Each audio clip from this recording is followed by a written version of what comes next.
Well, hello and welcome back to Soul Search Sunday with Johnny Tiger. Nice to see you guys again on Sunday, March 7th, 2021. Feeling pretty good right now. Weather is warming up slowly, relatively speaking. It's still not what I would call warm, but I still have the tropics in my blood, being born and raised in Taiwan. I don't know if I'll ever get used to Canadian winter, such as it is. But, uh, comparing to a couple of weeks ago, this is almost like springtime.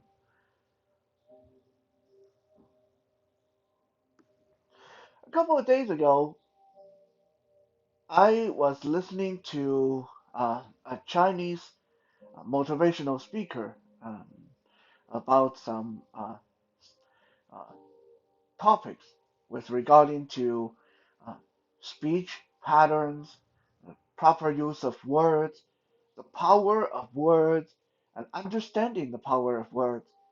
And he shared with me, well, he shared with everyone, not just with me, but he shared with me this little storytelling that I'm going to share with you guys, and hopefully, you guys will get as much soul searching, as much thought, as much inspiration and thinking out of it as I have. Uh, it's such a simple thing, uh, but it made me think enough. It gave me enough of a inspiration or uh, kind of a uh, uh, warm and uh, fuzzy feeling, I guess you can say, in my brain, not in my heart, because it's nothing to do with romance. But it just gave me something to slowly digest, slowly chew on for the several days to come. I like it when that kind of things happen. I like it when something someone says or something someone does make me continue to come back and ponder it over and over again for the next few days. I feel that that's like comfort food for the soul. So let me tell you the story of George and Lennie. Now, obviously, these were told by the speaker in Mandarin, so I'll have to do the best I can to give you the English equivalent. There once was a kid named George. George was born in a very poor family. George grew up with not a lot of comfort and not a lot of money. The only one George could count on was his father, who unfortunately could only work a minimum wage job. George's mom had passed away when he was very young, so his father was the only person there to bring him up and to provide for him. When George was finally old enough to go to university, because this happened in a time when there's no such thing as student loan or any kind of bank loan or stuff like that. You either be able to pay or you don't go to school. So when George finally uh, got old enough to attend university, the tuition needed for him to enroll was $10,000. Unfortunately, George's dad only had $2,000 in his uh, to his name. Heartbroken that his son not going to be able to go to university unless he could come up with 8,000 more dollars, George's father did something very crazy. He decided to take his entire saving, his $2,000, and invest it in a high risk investment. And as luck would have it, the investment paid off. So on the day of the enrollment, George's dad handed over $10,000 to George and said, "Son, go to school, go do what you want. Here is the money you need."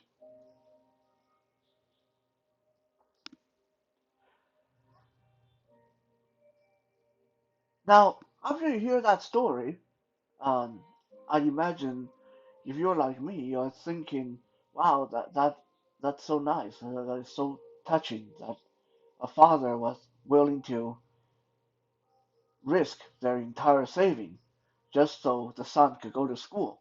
And it's such a good thing that it paid off."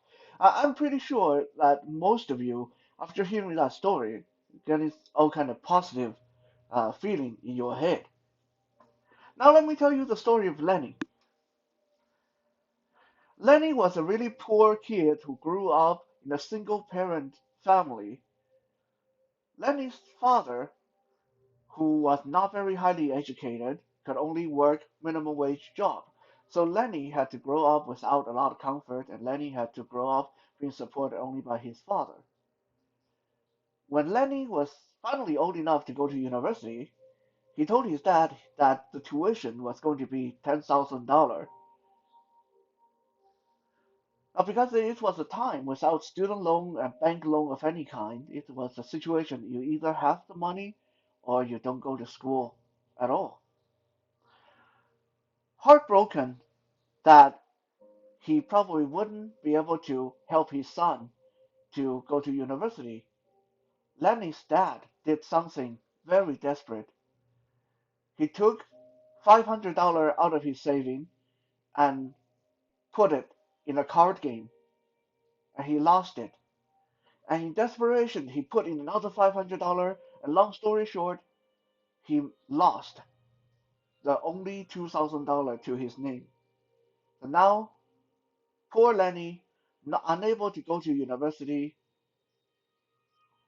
have to go out and work to help repay his dad's gambling debt. Now, uh, when I heard this story, I don't know about you, but when I heard this story, it impacted me quite hard because my father lost our family fortune gambling. So immediately I had all kind of negative emotions in my head. I was like, wow, that dad was an idiot. That was a stupid thing to do. Why would he do that? It's so stupid.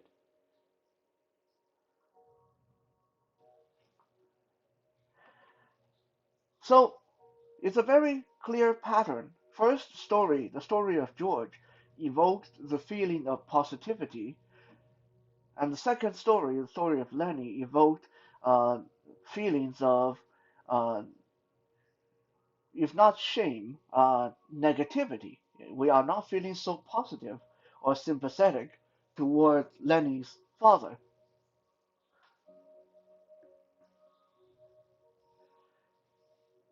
Now, let me tell you another story, still the story of George and Lennie. Once upon a time, there was a really poor kid named George who grew up in a single parent family. George's father, who only worked a minimum wage job, had to raise George on his own. And so, because of that, George had to grow up without a lot of comfort and without a lot of the things other children had. Finally, when he was old enough to attend university, George came home and told his dad that to enroll in the university they needed $10,000. Because it was a time without bank loan or student loan, it was a situation where you either have the money or you don't go to school. George's father, in desperation, went and spent the entire saving of $2,000 on lottery tickets. And it just happened that George's father was so lucky that he was able to win with a lot of those tickets that he made the money that they needed. So on the day of the enrollment, George's dad put $10,000 in his hand and say, "Go to school, son. Go do whatever you want."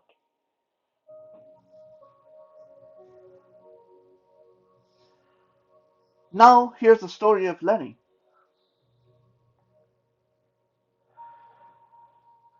There was a poor kid named Lenny who grew up in a single parent family raised by his father, who only worked a minimum wage job. Because of that, Lenny had to do without a lot of comfort and do without a lot of things that other children had. When Lenny was finally old enough to attend university, he came home and told his dad, "Dad, I need $10,000 so I can enroll in school." Because it was a time without bank loan or student loan, it was a situation where you either pay off or you don't go to school. Lenny's dad was devastated. He thought that he failed his son because he only had $2,000 to his name and he wouldn't be able to afford for his son to go to school. But while talking to his coworker at the factory, his coworker said, "Well, I have this way that you can maybe turn that $2,000 into $10,000 if you're interested." In desperation, Lenny's dad said, "Okay, tell me how to do this." And so he put $500 into this new business adventure. He lost the money. Now, even more desperate, he put in another $500, hoping beyond hope that he could make the money back by doing better this time. Long story short, he ended up losing his entire saving, and poor Lenny now have to go to work to pay off his father's business debts rather than being able to go to school.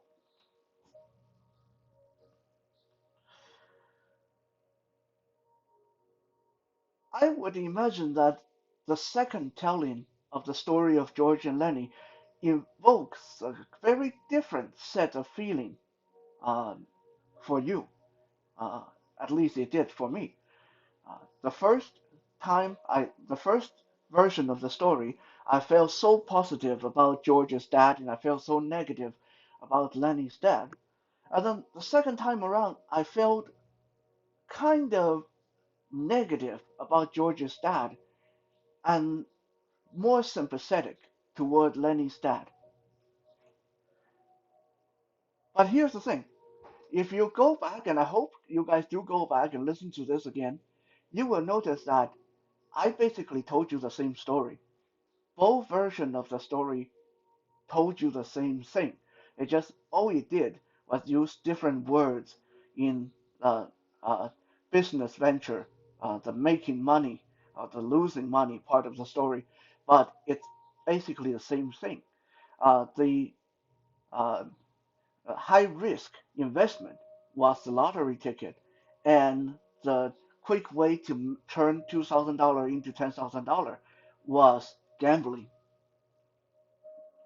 Two versions of the story telling exactly the same story, but can evoke different sets of feeling. Why was this so uh, delicious to my mind? Why was this such a thought-provoking thing for my mind? Well, there's two reasons. One, because I grew up hating my father and his gambling addiction. I grew up, I think me and my mom and my brothers, sisters, we all carry a little bit of hatred toward my father for what he did when he lost the money we had in the family. And prior to listening to this motivational speaker, if you were ever to ask me, would you consider looking at gambling in a different light? I would say no. There's only one way to look at it, that it's bad, it's wrong. There's only one way to look at it.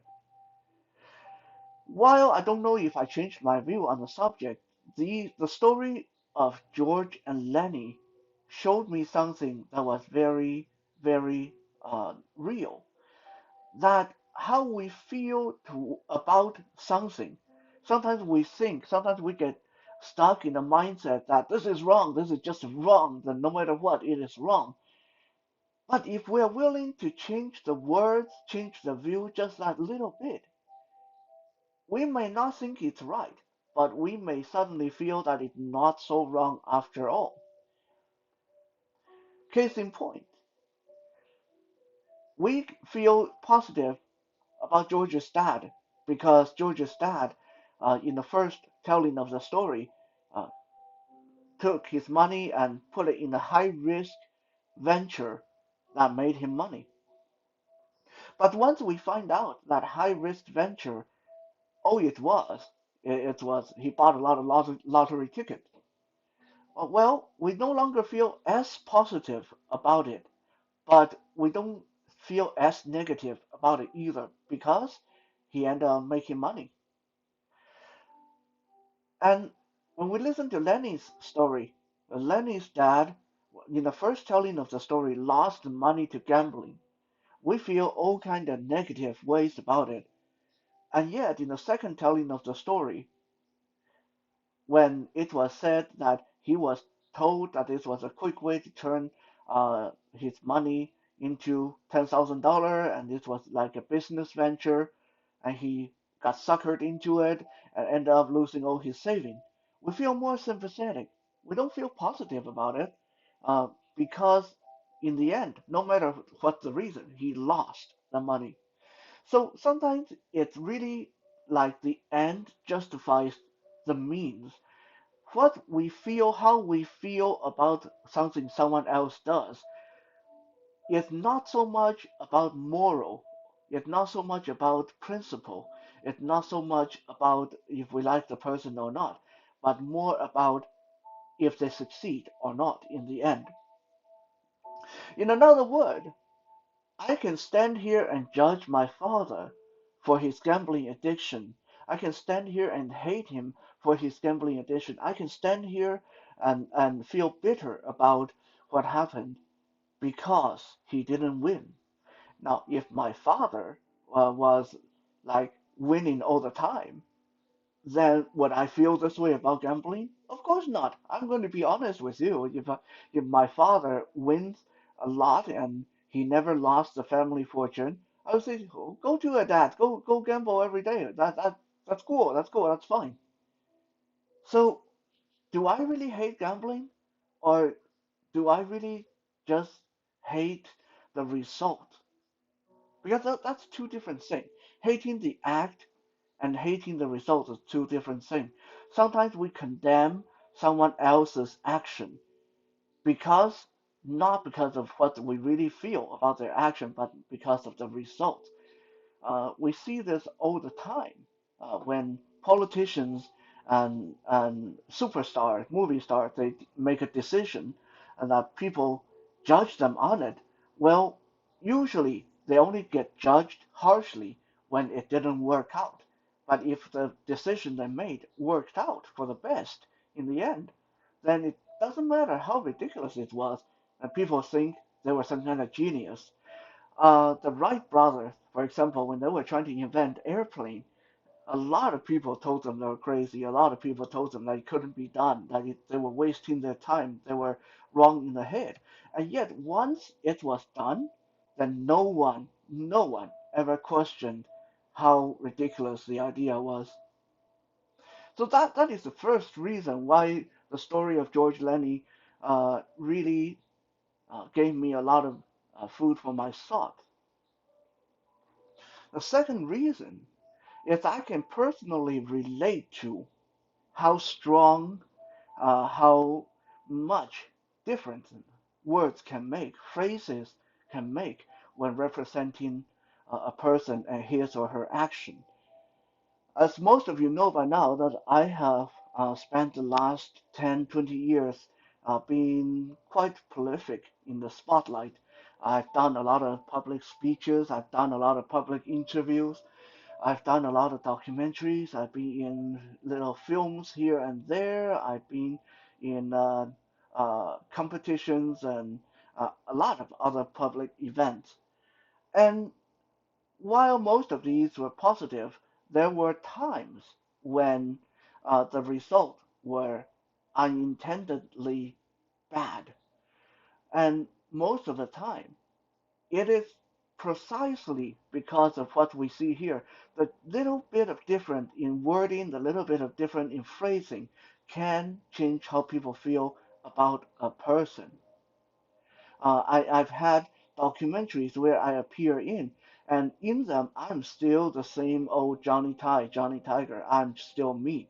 But somehow they manage to make me look bad or not as positive just because of problem with the way the presenters or the host phrase their comments or questions.